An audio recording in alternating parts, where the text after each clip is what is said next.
In Magic the Gathering, lands are the most important cards in most decks because without them, your typical Magic deck can't function.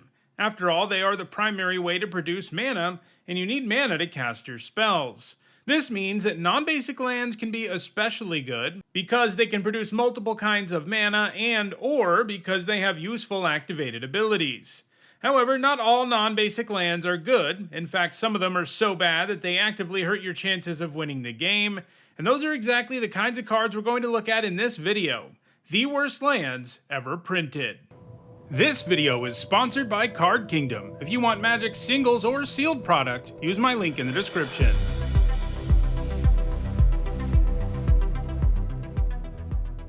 Before we get to the list, let me explain my methodology for a list like this one. For me to consider a card one of the worst cards ever printed, it can't be good, nor can it ever have been good, in 40, 60 card, or 100 card formats.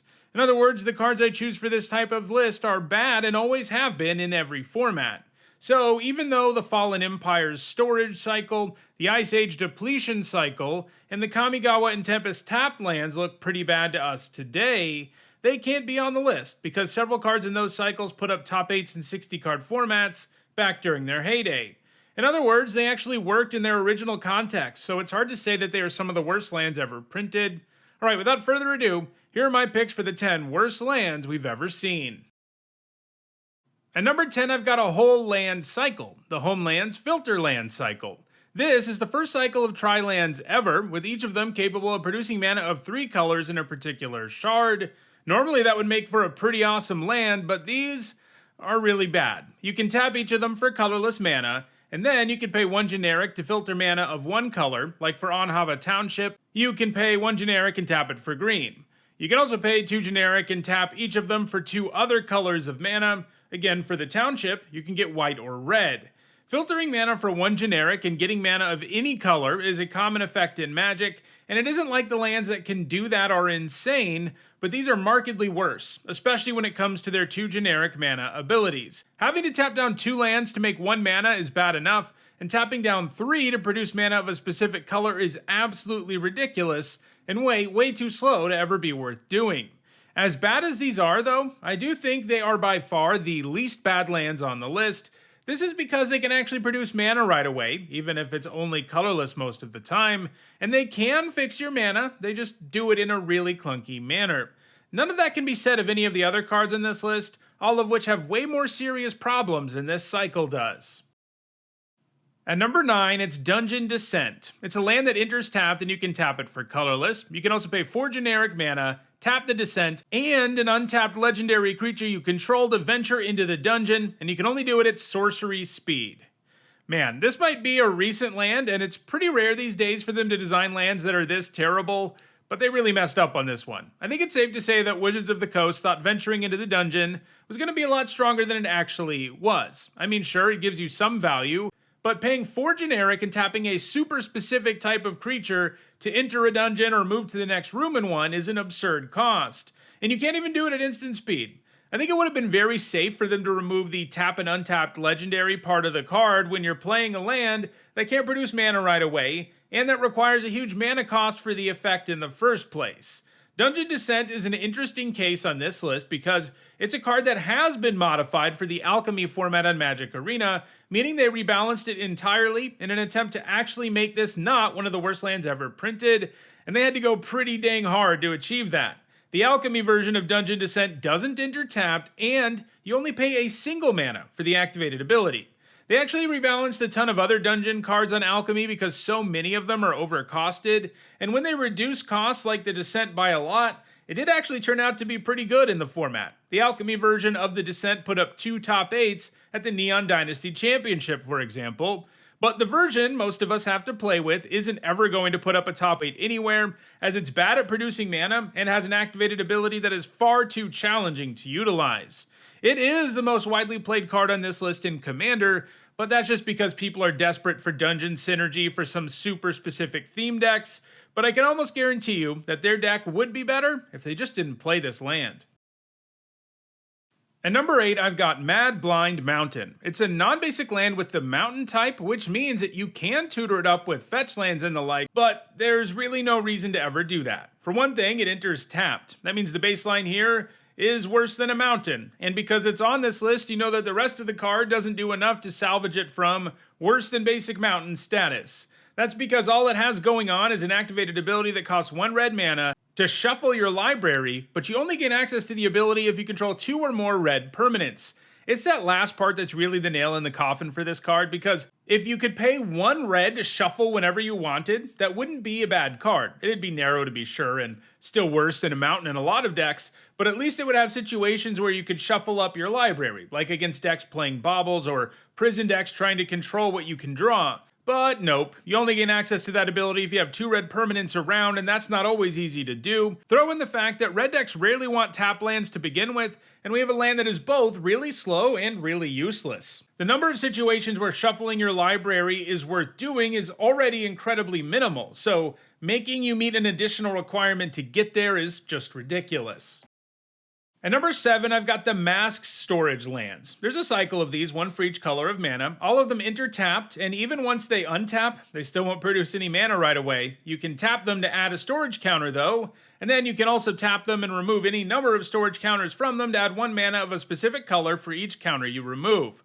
So, these do have the potential to produce tons of mana, but they're so freaking slow that it doesn't really matter. It takes the 3rd turn after you play them before they produce their first mana, and then you have to start all over again. If that's what you're doing, there's a good chance you're going to be dead before you can ever get mana out of it. These do get a little interesting in Commander, where you can use Proliferate and stuff to speed up the process, but even though those styles of decks are incredibly popular, this cycle of lands isn't seeing any significant play in the format, as there are literally hundreds of better cards that you want to be adding counters to than these. After all, even in a Proliferate deck, it's going to take until turn 3 after you play each of these to get mana out of them, since it still enters tapped and still needs to tap to get a storage counter for you to even start proliferating. At number 6, it's Wintermoon Mesa. This is another land that enters tapped, and it can only tap for colorless, and like Dungeon Descent, it has a really bad activated ability, one that's even worse than Dungeon's Descent's. You can pay 2 generic, tap, and sacrifice Wintermoon Mesa to tap 2 target lands. Now, tapping down lands can definitely be strong, as we all know from Reshad and Port, but having to pay this much mana to do it and give up a land yourself kind of defeats the purpose. You end up tapping 3 total lands and setting yourself back on mana and permanents in play to slightly disrupt your opponent, and your opponent is going to be happy about you choosing to do that pretty much every single time. Basically, you set yourself farther back than you set them back, and that's something you're getting out of a land that also happens to enter tapped. So it's yet another land that's bad at producing mana and has an activated ability that is largely meaningless. At number 5, it's Halls of Mist. So far, we've seen some lands that are pretty bad at producing mana, but the top 5 cards on this list produce no mana at all most of the time. That's pretty strange to us today, but in Magic's earlier days, they frequently designed lands that couldn't tap for mana, and some of them are actually really good. So much so that I have a top 10 on that topic, but a land does start pretty far behind the 8 ball when it can't produce mana. After all, you have to spend a land drop on them without advancing your mana at all, so it better do something amazing, and Halls of Mist definitely doesn't. In fact, because it has cumulative upkeep, it actively drains your mana. Its upkeep cost is 1 generic, and that means that every turn you put an age counter on it and pay that cost for each age counter on it, otherwise you sacrifice it. In other words, you pay 1 mana that first turn, 2 mana that second turn, and so on. Cumulative upkeep is challenging enough to pay normally, but if you've also used up a land drop on a land that doesn't even produce mana, you're going to have an even tougher time. The good news is the rest of the card is upside, mostly. Creatures that attack during their controller's last turn can't attack, so it does do something, but only stopping attacks every other turn isn't enough. Especially because it will take until the turn after you play it for it to do something in most cases, and at that point you've also been attacked. It doesn't stop the attack or anything. It's also a symmetrical effect, so you have to suffer the effects of this card on top of having to pay an absurd upkeep cost and not being able to produce mana for it. Now, you can choose not to pay the upkeep cost so you don't have to deal with the downside, but that isn't particularly good either, because it means you used a card on an effect that is unlikely to have had an impact on the game at all in the first place. Yeah, playing this is likely to play a large role in you losing the game, since it has an underpowered effect and hurts your mana in an absolutely massive way. And number 4, it's Rhystic Cave. Rhystic Cave can actually tap for mana, and it enters untapped, and it can produce mana of any color, technically. But there's one really, really big problem. When you tap it for mana of any color, any player can pay 1 generic mana to keep you from getting any mana at all. Yeah, that means on most boards, this land doesn't have any text on it at all. Now, you might be thinking, but my opponent has to tap a mana. Surely that's worth something. And yeah, it's worth a tiny little something. But even in one-on-one, opponents are going to be more than happy to turn your Rhystic Cave into a blank piece of cardboard, as it makes you come out incredibly far behind since you used a land drop to get there. People have 1 spare mana around all the time too. I mean, your opponent simply playing a real land on their turn makes up for this bad tax effect entirely. It gets even worse in multiplayer games where one of 3 other players simply needs to have 1 mana available, and that's very, very likely. So, unlike another, much more powerful Rhystic card, this is a case where your opponent saying, "Do you pay the 1?" isn't going to irritate you. It's just going to make you laugh, as your opponent is kind of letting you destroy one of their lands for very little investment. But you know what takes no investment at all? Subscribing to this channel. I'm closing in on 100,000 subscribers and I need your help to get there. If you want to see lots of Magic content every single week, hit that subscribe button. And even if you think you're already a subscriber, do me a favor and double check, as almost half of my viewers are unsubscribed. And number 3, it's Oasis. It's a land that you can tap to prevent the next 1 damage that would be dealt to target creature this turn. So yeah, this is another land that can't tap for mana, and while it doesn't have cumulative upkeep like Halls of Mist does, I'd argue this effect is even more irrelevant, as preventing 1 damage and actually achieving something by doing so only works when your opponent is doing the exact right amount of damage. That is, they're doing damage equal to that creature's toughness to that creature. Otherwise, like Rhystic Cave, this may as well be a card with no text at all, except it's even worse than that since you have to use up a land drop to get this worthless thing into play. And number 2, I've got a cycle of legendary lands from Legends. There's 1 for each color. None of them can tap for mana, and they all grant bans with other legendary creatures of a specific color to your legendary creatures. Yeah, so banding is a much maligned mechanic, mostly because it's incredibly complex, but it's also really not that great. In short, a creature with banding can attack in a band. This means they have to be blocked as a group, and if any creature with banding you control is blocking or being blocked, you get to divide that creature's combat damage, not its controller. Normally, a creature with banding can have 1 creature without banding in the group, but the banding granted by this cycle of lands is even worse because it can only band with other legendary creatures. Throw in the fact that banding is not always upside, because it's often better not to do the whole banding thing when you're attacking, as going wide makes it harder for your opponent to block all of your stuff, whereas stacking creatures into a band makes it easier in most cases for your opponent to avoid taking any damage. Banding does something when you're blocking too, but it's still a keyword that is only relevant in combat, and it's also only relevant when having control over how much damage is dealt is meaningful, and it certainly isn't always. You need creature stats to line up just right for this to matter.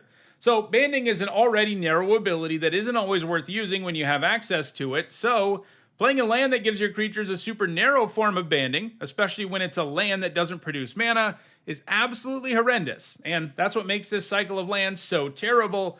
But there's 1 land that I think is even worse, and that land is, of course, Sorrow's Path. This is probably the most infamous bad land in Magic history, and for good reason. It, of course, can't tap for mana, but it can tap for an activated ability. But if you thought banding was incredibly narrow, this is even more so. You choose 2 target blocking creatures controlled by the same opponent. If each of those creatures could block all creatures that the other is blocking, remove both of them from combat. Each of them now blocks all creatures the other was blocking. We could stop there and this would probably still be number 1 on the list. That's because it has an effect that only even works when your opponent is blocking with 2 or more creatures. That's already not something that comes up even in every single game of Magic. And then the effect you actually get out of it is even more narrow than that, because all it lets you do is exchange blockers. In other words, your opponent has to be blocking with 2 creatures, and in such a way that exchanging blockers actually matters, and that's very far from guaranteed.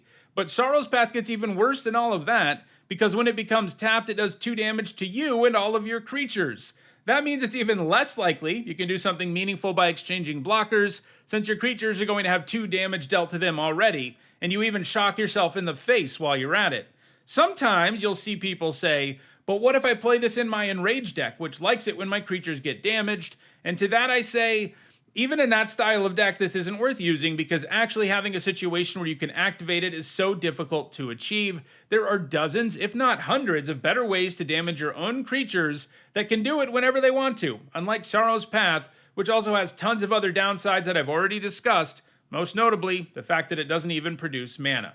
Yeah, this makes for not only the worst land ever printed, but one of the worst Magic cards we've ever seen.